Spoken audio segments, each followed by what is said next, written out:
Welcome to the Album Anniversary Podcast. Today's show is about Zombie Nation by Officer Negative. As far as I can tell, it was released August 10th, 1999, so celebrating a 25-year anniversary.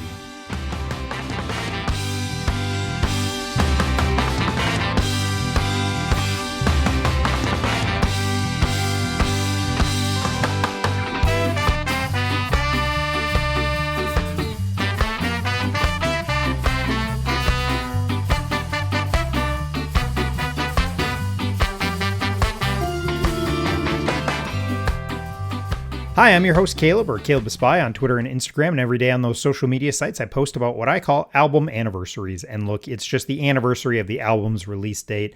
Or if I don't know a release date, I just put a date on my calendar and I take that opportunity to celebrate that album. A couple of years ago, that's how this all started. I wanted to find a way to celebrate some of my favorite albums. So I created a calendar, I put some of my favorite albums on there, and I would celebrate them on the anniversary of their release date. But in the last year, the list of albums has grown significantly. I have over 2,000 albums tracked on my calendar. On the show, I often focus on alternative rock and punk and my strange obsession with ska. In the 90s, I was super into the Christian music scene, so that comes up often on the show. In fact, I know it's kind of turning into a lot of CCM or Christian music related albums on the show. So that does come up often.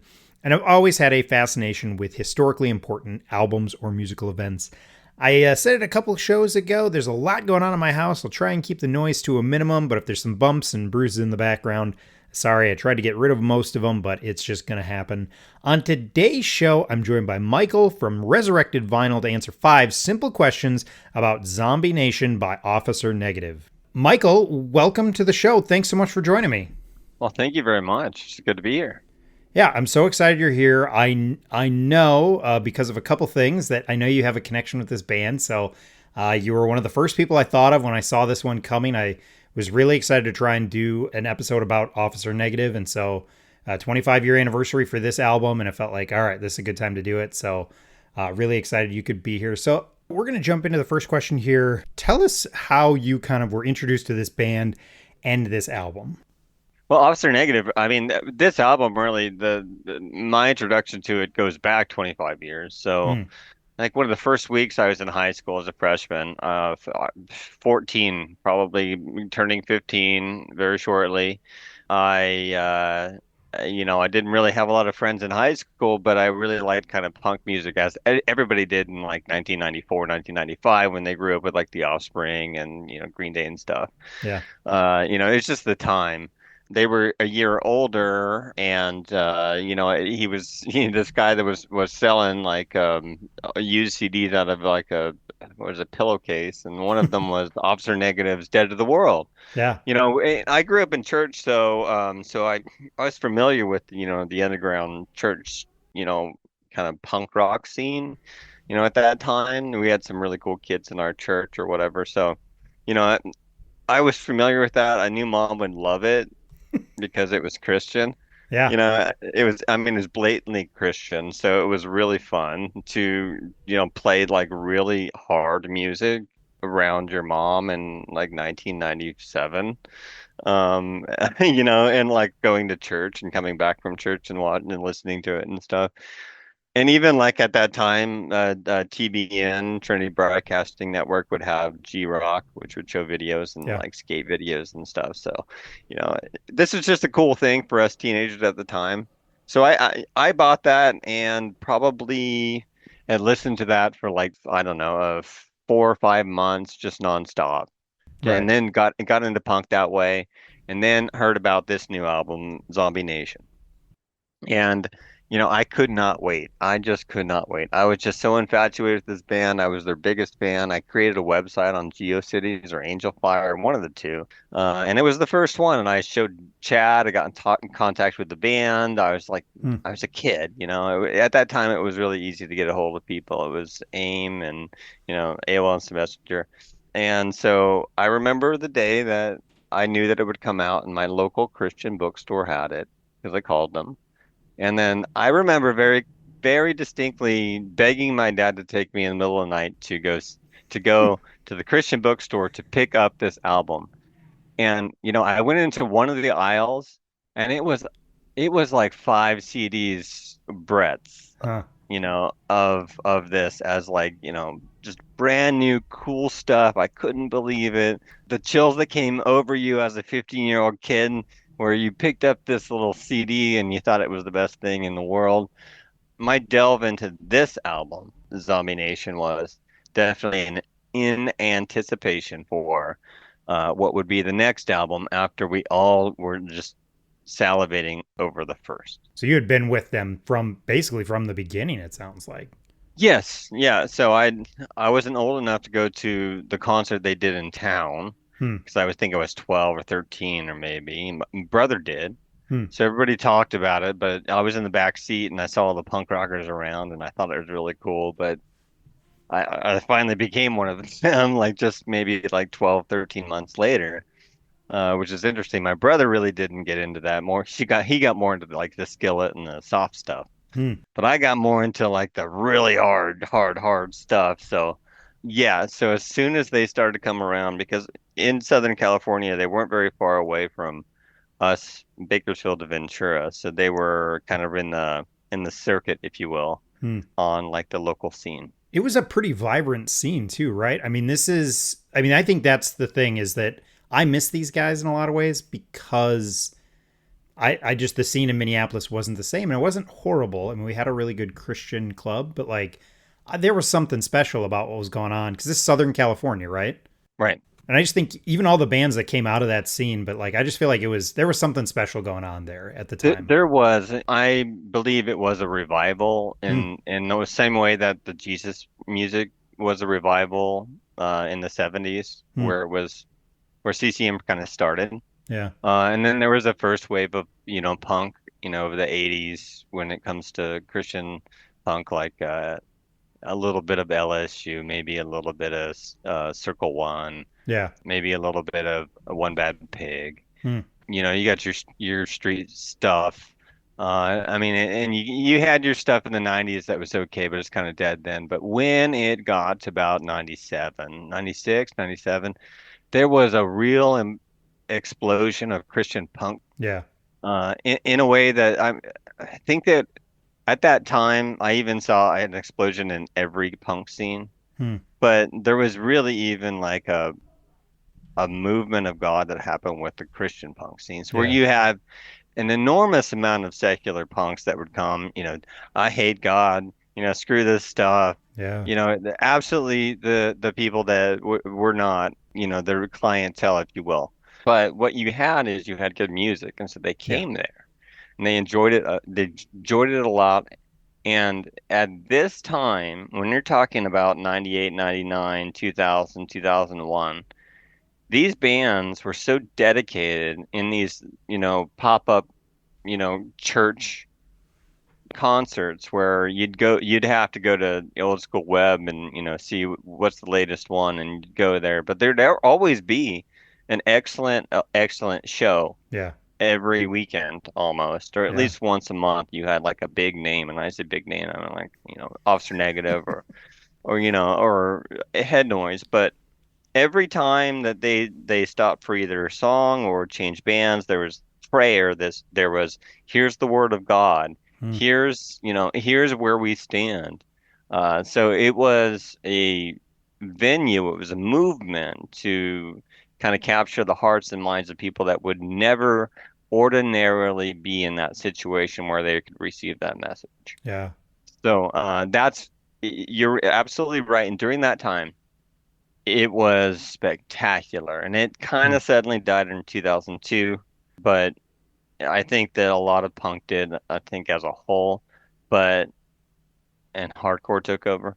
Yeah. But I see I saw a movement and I saw it wane, Hmm. much like you would see from like 1972 to 1980 when it came to the Jesus music Hmm. movement. Yeah. That's interesting.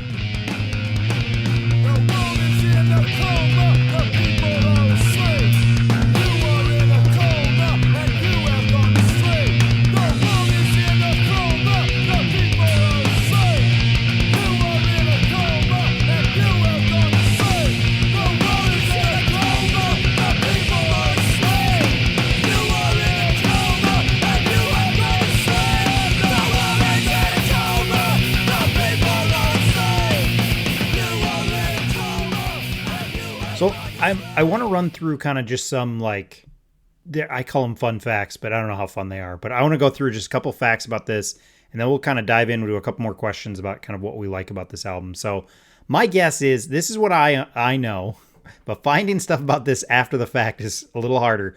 So you feel free to correct me at any point if I got stuff wrong, because this was me trying to just get an idea. Because I'll be honest, I think this is a band that. And this album is a lesser known one, so I'm excited to talk about it. So I want to at least get my my facts right. So I know it was their second album. I got that one right. And the members at the time, this is what I see as Josh Handley, and I'm really bad with last names, so I apologize to all these guys up front. Casey Weisenbaker, Chad Wiggins, and then Michael Dragon. Awesome last name. I got that one right on drums. Though that looks like it was the group at the time. Yes, that is correct. Okay. And then this was produced by Jeff Elbel, Elbel. Again, I'm really bad at pronouncing things. I did not find a bunch about him outside of he worked on Aaron Sprinkle's album, The Boy Who Stopped the World, and he worked on LSU's album, you mentioned LSU earlier, Dogfish Jones. So those are the only two real notable other things that I found him on. But, that's more in the Christian circle, which will come up later. I have a comment about that later. So I thought that was interesting. Do you know anything about him, or was he somebody in the scene? No, in fact, I looked him up before we started here, but I really couldn't find anything that would tell me anything valuable about him. Yeah, which is interesting that he just kind of did this and disappeared.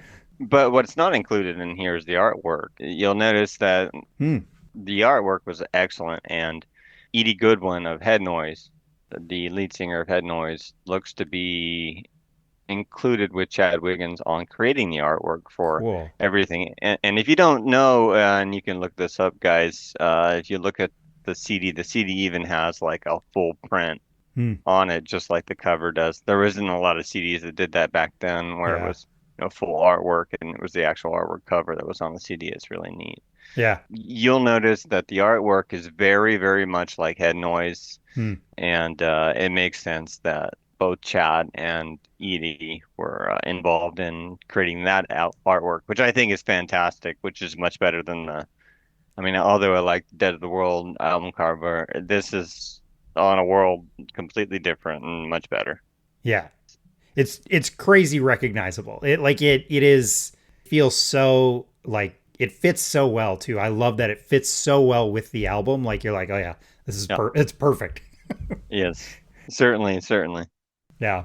One of the things that I did dig up on this, and I looked through Wikipedia. I think that's where I found this, but this was a bit of it was mired in difficulties with the label. I think the label was hoping for this to be have a little more pop sensibility, and it did not. And to the point where I think they would call it not a true representation of the band. Several tracks would be cut, and I think some of them came out later. I think at least maybe 3 of them were on the split EP with Lugnut. And then Chad Wiggins he's the lead singer. He called Failure to Submit, I think a song cut from this album, by far one of the best songs we've ever written. So it was definitely a difficult album for them, which is kind of a huge bummer to have the label interfere to that point. I know a little bit about the difference, and as I said, I was such a huge fan of Dead of the World and in anticipation for this album. So when this album came out, I listened to it and I was surprised because I thought it sounded bad. Now, in retrospect, I think it's a great album. I think there's a lot of complexity to it that was not on the first, but I remember talking to him after hearing it in a convenience store right at the register. He asked me what I thought about it, and I said it wasn't as good as the first. And I could see the disappointment in his face. And like to this day, I can, it's one of those things you wake up at 2 a.m. It's like your idol it was just so disappointed. But at the time, I did not like it because I thought it was mixed terribly. I've listened to it probably about 4 times in the last couple days. Yeah. It's got a lot of bass to it. It just seems like it was mixed a little bit wrong. It could have been mixed better. When it comes to the 3 tracks that we see on the split with Lugnut, It seems like JCHC is the third one. I think, I mean, I have it here. I just haven't popped it in and compared the two. I believe this just using the recording Hmm. from Dead of the World, and I don't think that they recorded JCHC for that split. But Failure to Spin is a good one. But the other one on that one was Pockets of Resistance, I think. Hmm. Pockets of Resistance, which, was, I thought was an amazing track and probably one of the best they ever did, Hmm. which tells you, if you could find, I think I got 5 copies over there. If you could find that split with Lug Nuts, then I'd buy it because it's got some really cool hidden Officer Negative tracks on it. Of course, there's Bandcamp too. I was trying to look through Google Music. I couldn't find it through there, but it may be in other venues. But I can say that I don't know about the turmoil within the band at the time because Hmm. I wasn't part of those politics, but I did see them, very shortly after they released it a couple times. I couldn't sense anything, but you could tell they were moving more into the Death Campaign trajectory. Yeah. I enjoyed the complexity as an adult, but I enjoyed the simplicity as a child. Sure. Uh, Yeah. so so that's kind of where I landed on that. Yeah. You mentioned two other things that are kind of in my notes. Yes, they would return as Death Campaign. I think that was on Solid State, or it's a Tooth and Nail subsidiary. And then you mentioned the split EP with Lugnut. Well, we both did, but they also have a couple live records, and those are on Bandcamp because that's where I got them. That's my introduction to this band, was the Screaming Giant almost appreciation, because it's not owned by anybody related to Screaming Giant. So on Hmm. Bandcamp, you can go find that Lugnut EP. It's just going to be obviously a digital copy, but it is available, that split EP with Lugnut. So I think Huh. a lot of their stuff is available on Bandcamp, and I know you're late on it if you're like me, but it's absolutely worth getting, and it's all available in there on Bandcamp. So I thought Caleb ran that Bandcamp, but I guess not. So it recently switched hands, I think. So I see. somebody was running it, and I think it was, I don't know, but I know that it switched hands. The person who had been running it was kind of like, I haven't done anything with this in years. I'm going to shut it down. And somebody else was like, hey, I'll pay the however much Bandcamp charges a year to keep it up. That's So right. I read that. That's yeah. right. So, and the other thing I wanted to mention is kind of some recent updates. There is talk of a new album. I saw it on Instagram. The band kind of has posted about that. I hope that's true. I know that they are all working guys and family guys, and I know Chad at Hmm. least has got a family, so fitting all that in. I don't know how anybody does that. So that'd be great if we get more music, but if we don't, it's fine. And I recently saw Chad on a podcast called Atheists Having Cocktails with Christians. It's on YouTube. It was about 3 months ago, and I'll be honest, the dude running it, I wasn't super impressed with his interview skills, but it is worth watching, in my opinion. If you're interested in this band and you're interested in them at all, Chad's responses were super honest, super genuine, really, really great. I use the word endearing a lot. It was super endearing. He like stole the show. It was great. So I don't know if he feels that way about it, but I really enjoyed his appearance on that podcast or whatever it is on YouTube. So One thing about Chad is that there's nobody else like him. He is a wonderful person, a very unique person. He's definitely opinionated. He's so smart. yeah, He loves his family. He's a great guy. He's just a one of a kind guy. Love yeah, him to death.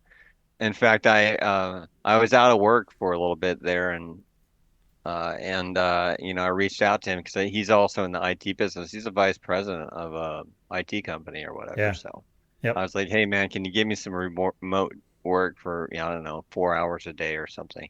hmm, And he pulled strings and he got me in there and he helped me out until I, got to a better job. And he's just an all around great, great, great guy, one of a kind guy. yeah.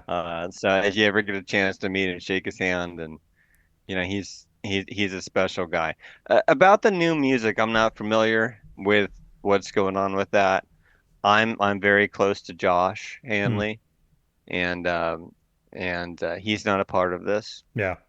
he's happy as well as I am for them.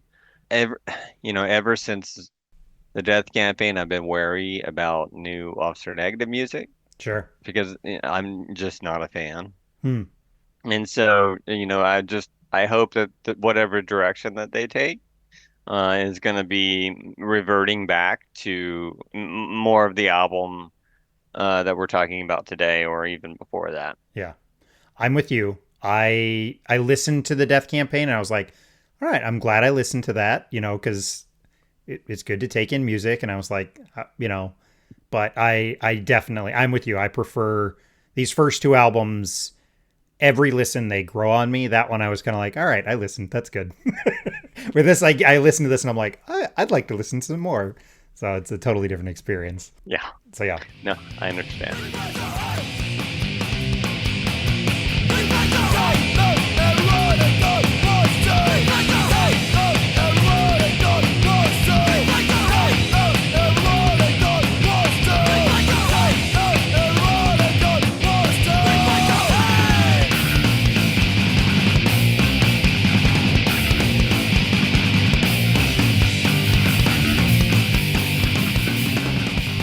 Let's dive into why do you love this album? Why does this one stand out as opposed to the Death Campaign? What makes you love this album?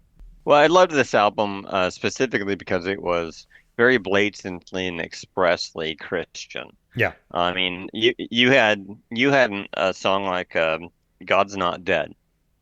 Amazing song, Mm, amazing song. I mean, some of the lyrics are just coming from scripture.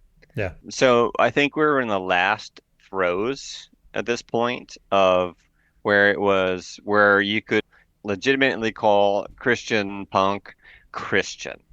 So where, for instance, you'd open the CD booklet and you'd see references to scripture, where Hmm. here's the explanation of the lyrics and here's what you should know.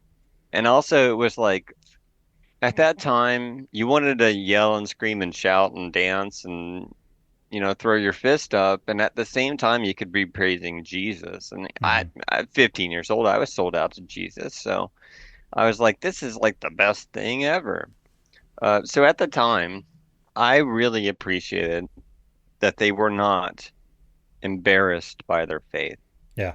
In fact, they screamed it as loud as they could, Hmm. and they were very, very, very specific about their beliefs Hmm. when it came to things. I loved the fact that they tackled abortion. I think that if you listen to, the end of the song before Human Garbage Can, you hear the birth of I think it Hmm. was his firstborn. I mean, you can't listen to like the utter joy of Amy and Chad's voice when their son is just being born. Hmm. It's recorded and you can hear the laughter, and then it goes right into Human Garbage Can. So something so sweet, so wonderful, so perfect, a birth of a child and happiness of these two parents to be thrown into dun, dun, dun, dun, dun, dun, dun, dun, with screaming in Human Garbage Can Hmm. as the next four words, which is not being coy Yeah. about how they think about things. So I enjoyed the brashness that Hmm. was once Christian punk, that it was really the punk part of Christian. I'm okay with bands saying this is what who we want to be and this is what we want to do, but I do tire of the we're Christians in a band, like especially like bands who are on like Christian labels. Like, no, it's okay just to own it. Like, it's not something you need to run away from. Like, it came up on a show previously. Dogwood is a band that they explicitly said, like, no, we're Christian. We're a Christian band. We're okay with it. And I get that everybody's got to find their way, but I do appreciate, and I think it's noteworthy that this is who they were, and they were being authentic to themselves. And like the way Chad describes it on that, again, go listen to that other guy's show. He was like, yeah, I wanted to tell people how much I love Jesus and how much Jesus loved them. And like, I think he did that, and he just was able to kind of be authentically themselves. But I do appreciate a band who doesn't shy away from it and just says, nope, we're a Christian band, and we're not ashamed of saying we're a Christian band. And I get that's not for everybody, and I'm not gonna. For me, I'm kind of, it's their band. They can do what they want with it. I don't have to listen to it. I don't have to like it, but I really do appreciate the way they just were authentically them, and that's how this feels to me. Is that they were very authentically them. It's interesting because post 2002 to 2003, you actually had the gray area you're talking about. Yeah, Before that, there was not a gray area. yeah, much less so. There was a Christian band and there was not a Christian band. Right. It wasn't something discussed. Yeah. It wasn't even part of the discussion. Are these guys really Christian? Is this really a Christian band? Right. Because you would read the lyrics. The lyrics got a little watery. Yeah. And if you read the lyrics to Zombie Nation, it is anything but watery. Yeah, you know where they're coming from, and I made the note that by about 3 minutes into the first track, Zombie Nation, like, you know where you're going musically and lyrically. Like, there's no question, and that's the point where, like, for me, I'm going along with it, and then there's a bridge at the end, and I'm like, oh yeah, this is here we go. And like it, I think it's that's the moment I noticed it. So yeah, by 3 minutes in, you kind of, their mission statement is out there, and they're saying who they are and what they're doing. Wake up, Zombie Nation. Exactly. Awesome. Anything else that you want to call out that you love about it? I do like, again, I love the complexity of it. Mm-hmm. I like the breakdowns that you just really didn't get with Dead of the World. So yeah, those are the things. It's a lot more complex than I remember it. Hearing it again, because punk rock can be kind of repetitive and boring. Sure. I also really loved Casey's bass on it, because like he's got some breakdowns where he just like throws into that bass like right before it gets to another section of the song, and I think that is really good. Yeah.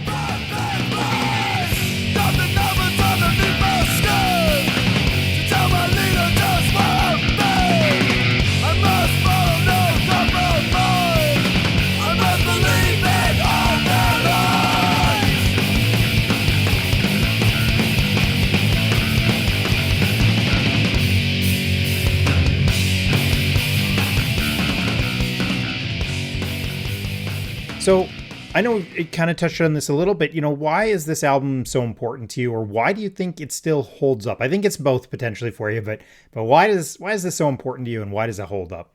Well, it's important for me because it was part of my childhood, but I think that most importantly, it holds up because a lot of the lyrics and a lot of the message that is portrayed through this album is even more relevant today than it was in 1998. I mean, there wasn't a whole bunch of problems in 1998 with the American dream. Yeah, I mean, it was waning, but it was still okay. You shortly have the tech bubble, but at that time, you're a part of the bubble. At that time, I don't think they had a lot to complain about, but the message that they have and the complaints that we would have today, right, I think lines up a lot more than it does back then, because as a 15-year-old, I got into politics. I'm really kind of into politics now. I'm just, a fan, like football or something. So I was just really interested in kind of the message when it came to the politics of it. But I think it holds up more today because of the message, especially when it comes to nationalism, when it really comes to the United States and America. As any art is, you interpret it as you will. Yeah. But the album artwork says it all. Yeah, this feels like a real, like, I tend not to get too, I have thoughts on politics, but I tend not to get too political, but it's hard not to with this album. Like, it's, I think if you discuss this and you're like, we're just not going to touch on any of these subjects, that'd be disingenuous. And I can imagine as like a 15, again, I discovered this much later, like as a 15-year-old or as a young person, like this could be a really good launching point into like what's out there. And that's really cool. Even if you end up disagreeing, it's still really great to be like, oh yeah, they're talking about some things here that I can discover. And I think you're right. I think some of the messages probably mean again, probably some people would disagree now totally, but others it probably means more to them now because of some of the things that they're talking about. Which I think that's dead on with why this holds up, because it's saying something. There's no question that they're saying something, and it comes through. Yes, and let's be clear. At 15, when I was attending church service in a Pentecostal church, where a lot of us were listening to this kind of music, Yeah, this wasn't the message that was being preached. sure. So here I had a conflict, Hmm. although the Jesus was the same.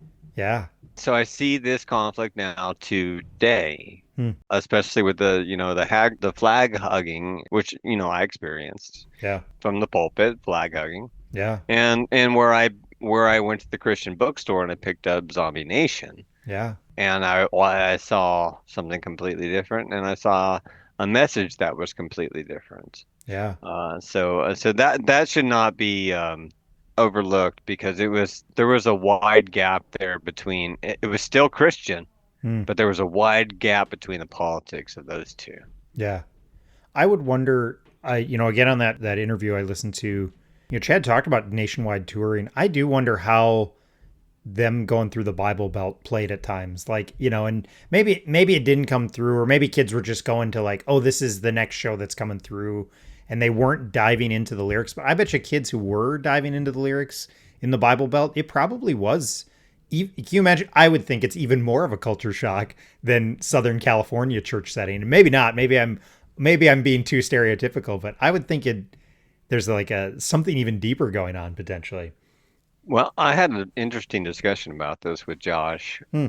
and so there was a discussion about, well, there was an attempt by Caleb and Screaming Giant to distribute Dead of the World and Zombie Nation to a wider audience, which Hmm. means the Christian bookstores that were kind of outside of the Southern California region. And flat out, many of them would Hmm. just not buy it, Hmm. would just say no, thank you. Yeah. So it wasn't even an option for a lot of these people in the Midwest. So it was so much of a culture shock in the Midwest that, obviously the Christian bookstores would not allow it.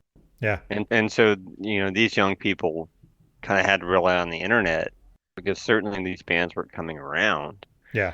So there would be no other way for them to hear it. I'm sure that's why you have a much higher concentration of such fans in Southern California as opposed to the Midwest. I have a very interesting map Hmm. on my Instagram of all of the people that have purchased my real release of Dead of the World. Yeah.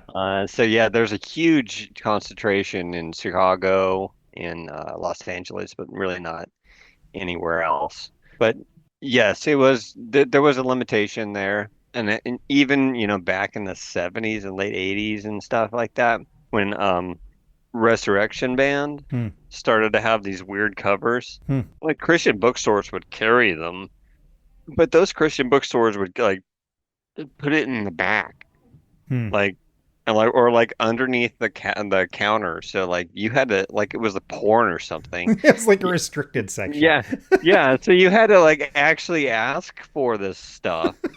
True story. But so even so with the Midwest, other than Chicago, they were so disenfranchised with the actual music, because really Christian bookstores did not want to carry this stuff. Yeah. I could be oversimplifying it, but do you hear the crucified a little in this? Does that I feel like a do. connection? I do. I do. I do. I was introduced to the Crucified probably a year before I was introduced to them. Okay. And that was on like a CD Walkman to like Magic Mountain, or like Six Flags Hmm. on a youth trip, and I was like, oh man, this is interesting. This looks interesting. Let's listen to this. It was grungy. It was darker. It was, like I said before, it was mixed, Yeah. very deep, a lot of bass. But yeah, I did get that influence. Yeah. But at that point, 93 would have been the last. Well, they did the 90, and then 95 they would have done. There's some separation. Yeah. Yeah, but I mean, they were dead. the Crucified certainly had deviated from punk Yeah. before they even put out their self-title. Yep, for sure.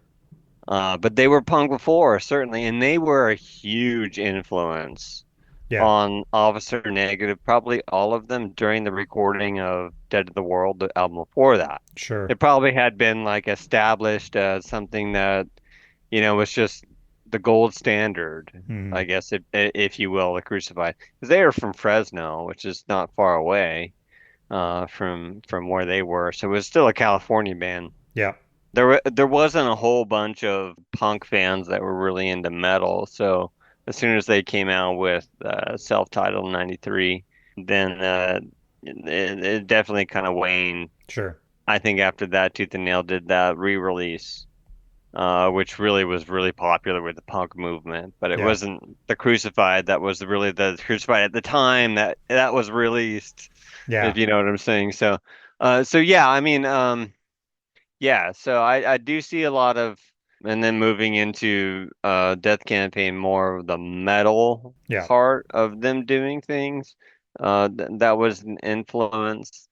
I'm really not sure what the influences were on Casey and Josh at that time, though. Hmm. But I do see a little bit of that. But again, the Crucified were gold standard. Yeah. There were no other. I mean, Crash Dog, the Crucified. I mean, I can count on three fingers at that time, like the ones that everybody knew. Yeah. Yep. I think even with just how I think Mark was a lot more explicit in his lyrics during when he was with the Crucified too. So I think that also feels, even if it's not always musically a spiritual successor, it feels like with the lyrics that was Mark at his most raw and forward with his message. That's a maybe a hot take, but that's kind of how I feel. Yeah, no, yeah. So he's got some good songwriting abilities.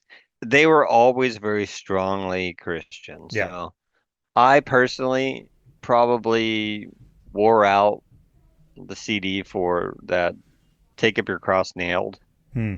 split that To the Nail did. Yeah. Probably about, yeah, Yep. 95 or so. I think that was great. I mean, I just loved it. We all loved it. It was raw. It was great.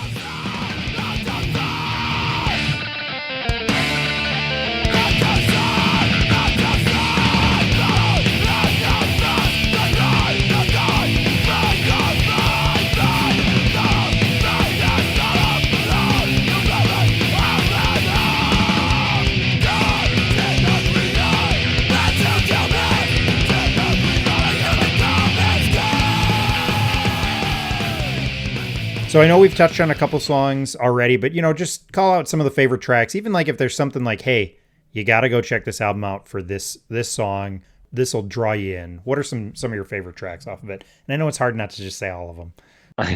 Well, you know what? You know what? I really the one that really comes out to me is I believe it's New World Disorder, Hmm. where it's a first person perspective of experiences Hmm. you would have if you missed the rapture. Hmm. So, if you read the lyrics, it may be a different one. It may be not New World Disorder, but one of these tracks is definitely the one that where it's a first person perspective that's kind of somber, Hmm. that kind of gives you an understanding of, I guess, what you would experience and the horrors you'd experience if you had missed out Hmm. on salvation and the rapture had actually happened. Hmm. That one as a child kind of put like storytelling into a new perspective for me. It wasn't the second person perspective, it was the first person's perspective of somebody that was in agony Hmm. and a sudden realization of terrible, terrible mistakes, seeing the sky change around them. And Hmm. there were a lot of things that really hit me, and made me like, kind of made me dive into Revelation a little bit more Hmm. and more interested in that. But also, abortion was a big thing for me at the time. So Human Garbage Can, I really love. Hmm. I think it is an in your face. expression of how they feel about the subject. But lastly, I cannot get out of my head Red Cross. Hmm. And this is Red Cross, Red Cross. I mean, if you were ever at a show at that time, Yeah. and he says it over and over, Red. I mean, they're just jamming. They're jamming, just saying Red Cross over and over and over and over and over.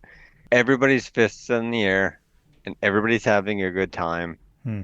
That song just reminds me of just the good times of like hundreds of people Hmm. singing to that song. So, Red Cross takes the cake for me. Okay. My favorite is Unity in Christ. I don't know why. I think it's a really solid song, but it's a good closer. I'm a sucker for closing tracks, and I really like that one. I know the message is fairly straightforward, but I don't know, that one stood out on me. There was one listen I was listening while I was walking, and I was like, oh yeah, this is a good song. So that's probably my standout one for me. Well, you can tell the subtle transition from punk to hardcore with the song Unity in Christ. Yeah, yeah, for sure. Any other songs you want to call out? No, it's only 33 minutes. It's perfect. 10 It's songs, not 33 minutes, nothing better. not right. That's hardcore, man. That's 2 7 inches. It's how I feel about so many albums. I'm like, you just got to cut 4 songs in There 40, you go. in 20 minutes, and you're perfect.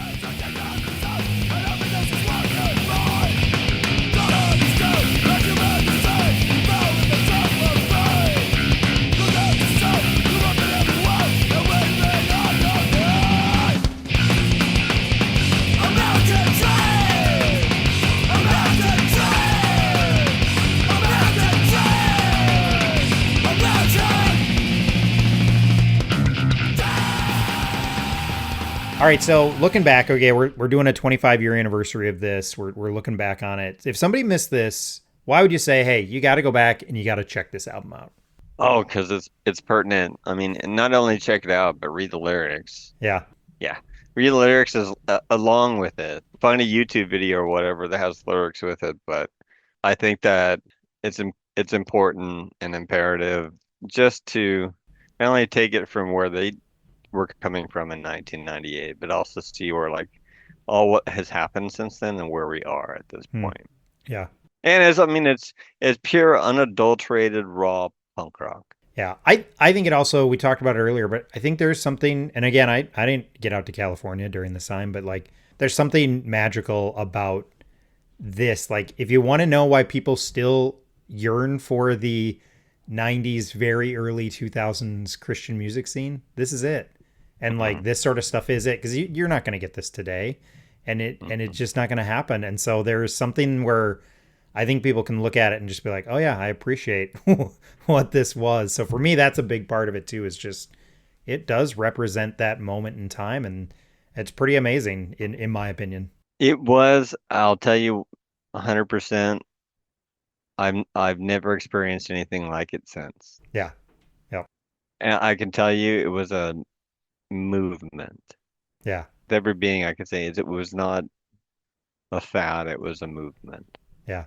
And I don't think we got that in the Midwest, because I'm a Minnesota kid through and through, and I just don't think we got it to that extent. I don't think we got pieces of it here and there, and we got to, there was definitely a different culture that we experienced than like what my kids are experiencing. But I just feel like there was something else going on in that area and in that scene, and that's why I think this is valuable to go back and check out and just catch a.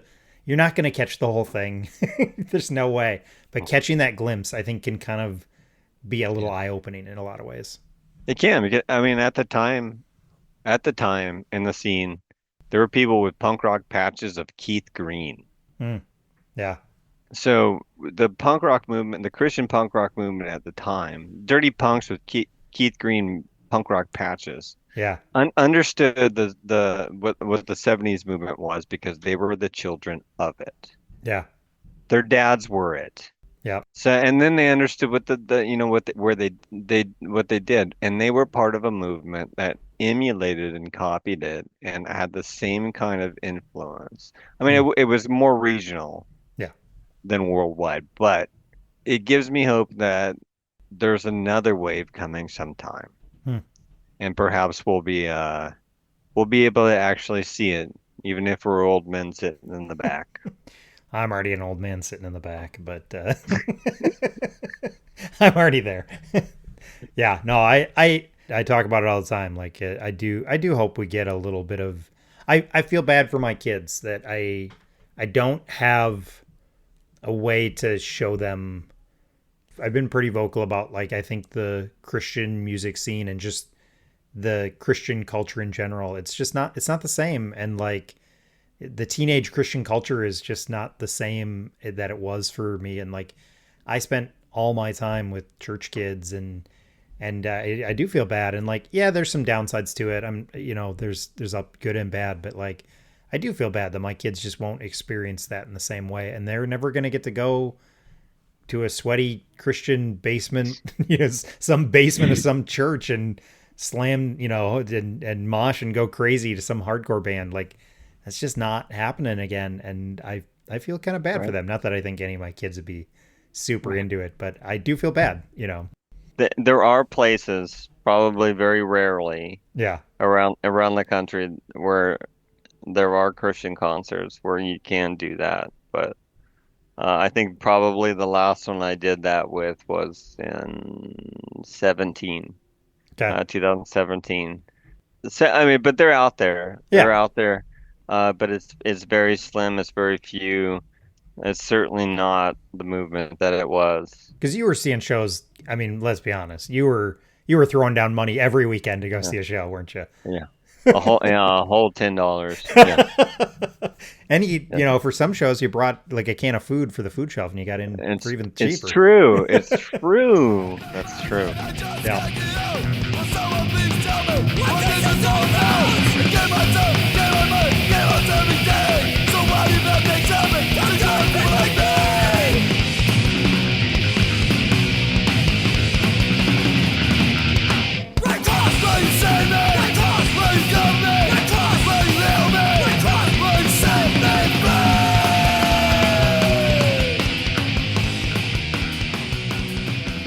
That's our breakdown of Zombie Nation by Officer Negative. Again, according to my research, and I could be wrong, just full disclosure, I believe August 10th, 1999.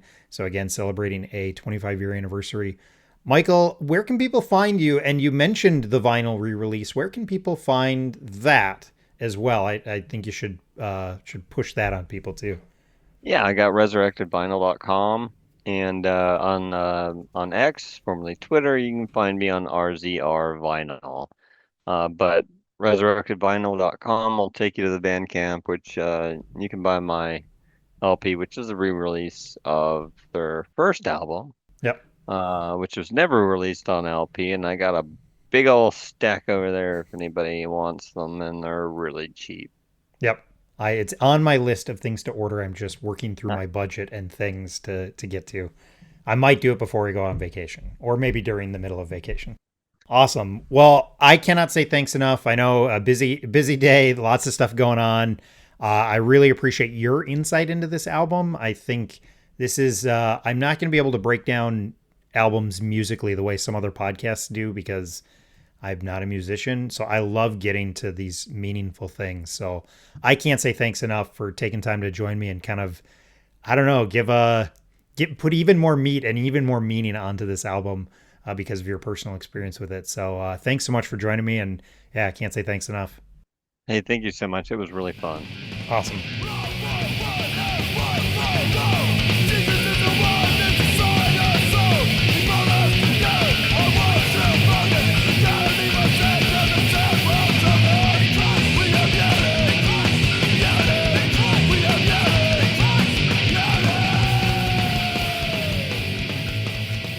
I want to thank Michael from Resurrected Vinyl again. It was great to have his insight on this album. I really appreciate him taking time to join me. Great conversation, really, really interesting. And so just thanks again, Michael, for joining me. Super great to have you on the show. And thank you for listening to this episode of the Album Anniversary Podcast. Let us know what you thought. What did we get right? What did we get wrong? What are your favorites from this album? Have you checked this album out? You can find me on Twitter at Caleb the Spy with no spaces. I'm also on Instagram at Caleb the Spy with underscores. And you can email me and the show at calebthespypodcast@gmail.com. No spaces or underscores in that. If there are albums that should be on my calendar because they're worth celebrating, let me know. I'll try and get them added. If you want to join me to talk about an album, the easiest way to do that is to follow me on Twitter. I try and post about albums that are coming up that I'm going to try and focus on the show. And if I'm looking for a guest, I'll throw it out there and just ask if anybody's interested in joining. If we can make it work, let's do that. Also, if there's albums that you know are coming up, please let me know. I'm trying to do my best to keep track of people who have asked about certain albums. There's a lot going on, and so I'm doing my best to do it. I probably need a system. I think I've said that before. Please subscribe and share the podcast if you're so inclined. Leave a rating or review. I have heard it's an effective way to spread the word about podcasts. Most of all, I do want to say thank you if you engage with me on social media. I put a lot of time and energy into setting up those daily posts. So seeing people get excited to revisit or discover albums that they hadn't even heard of before is always a thrill. If you enjoy this show, you might also enjoy the other show I do with my friend Scott. It's called I Survived Youth Group in the 90s, and it's not just a podcast where we reminisce about our youth and our youth group experience. We're trying to go and interview fellow 90s and sometimes 2000 youth group kids and find out kind of where they're at now and how that youth group experience has impacted their lives. Again, whether they're at the same church they were raised in or they've left the faith entirely, we just kind of want to hear their story and how those moments in the youth group setting have impacted their lives. The music at the beginning and the end of this show is the instrumental version of the song Sing It Out at Street Level by Peg and the Rejected. Thanks so much for joining me, and we will talk to you soon.